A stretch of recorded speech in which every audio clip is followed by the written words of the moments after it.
Channel में आपका स्वागत है। चलिए स्टार्ट करते हैं। प्रश्न कक्षा 8वीं का है, हालांकि ये इस तरह क्वेश्चन और भी पूछे जाते हैं कंपटीशन में। किसी समकोण त्रिभुज में कोण बी बराबर 90 डिग्री दिया है, यदि ए बी बराबर 6 सेंटीमीटर और बी सी बराबर 8 सेंटीमीटर, तो हमको ए सी निकालना है। इस तरह के प्रश्न हल करने के लिए सबसे पहले अब क्या बोला, समकोण मतलब एक कोण कितने डिग्री का रहेगा, 90 डिग्री का। त्रिभुज बोला है ना, ये हो गया। तब यहाँ हो जाएगा ए, ये हो जाएगा बी और ये हो जाएगा आपका सी। ये क्या है आपका लंब, आधार और ये हो जाएगा कर्ण। अगर जो ऑब्जेक्टिव में पूछे कि लंब त्रिभुज में लंब आधार कर्ण में सबसे बड़ी भुजा किसकी होती है, तो आप हमेशा बोलिएगा कर्ण की बड़ी होती है। चलिए स्टार्ट करते हैं। तो ए बी की जो वैल्यू दी हमको क्या निकालना, ए सी। हम ए सी का लिख देंगे ए सी का स्क्वायर, ठीक, पाइथागोरस प्रमेय के अनुसार। फिर आपको क्या दिया है, ए बी, ए बी की ए बी का स्क्वायर प्लस बी सी का स्क्वायर, बी सी का स्क्वायर। आपको जो मान दिया गया है उसको रख देते हैं। यहाँ बी सी का कितना दिया गया है आपका 6 सेंटीमीटर, सॉरी ये आपको दिया गया है B C A B 6 centimetre, 6 centimetre और बी सी दिया गया है आपका 8 सेंटीमीटर। हमको क्या निकालना है, ए सी।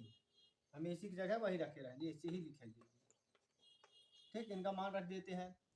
तो ए बी का मान कितना है 6 का स्क्वायर प्लस 8 का स्क्वायर।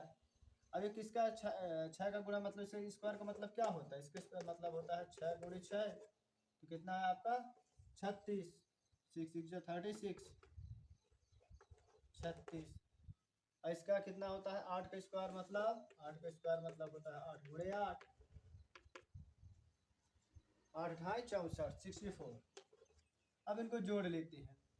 अब ये जोड़कर हम अंडर रूट में लिख लेंगे। कितना आ रहा है 6 4 10 की 0 और 6 9 10 का 1 जो है 100।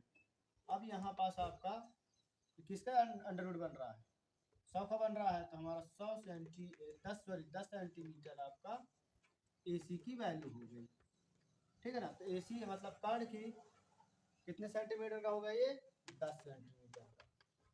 अब ये बात नोटिस किए होंगे कि इन दोनों भुजाओं से सबसे बड़ी भुजा कौन होती है, कर्ण। ये ध्यान रखें, क्योंकि हमको जोड़कर फिर इनका वर्ग करके निकालना पड़ता है कर्ण, क्योंकि कर्ण बड़ी होनी चाहिए। मान लीजिए अगर जिसको हमको निकालना होगा, ठीक है, तो हम इसका स्क्वायर कर देंगे। तो 10 का स्क्वायर कितना हो जाएगा आपका 100 और इस 8 ढाई 64, 8 का स्क्वायर इसको फेरेंगे तो हम किसका निकल आएगा आपका लंब का।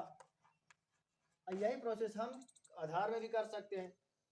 कर्ण का स्क्वायर कर देंगे, लंब का स्क्वायर कर देंगे, दोनों घटा देंगे, क्योंकि घटाने इससे दोनों इससे छोटी होनी चाहिए। तो जब आप इससे घटाएंगे तो फिर ये आपकी भुजा मिल जाएगी आधार, ठीक है। कर्ण ये ध्यान रख, कर्ण में आपको दोनों को जोड़कर निकाला जाता है कर्ण। अगर जो लंब और आधार कर्ण में घटाकर, लंब भी घटा सकते कर्ण में और आधार भी कर्ण में घटाकर आपको आधार निकाल सकते हो लंब।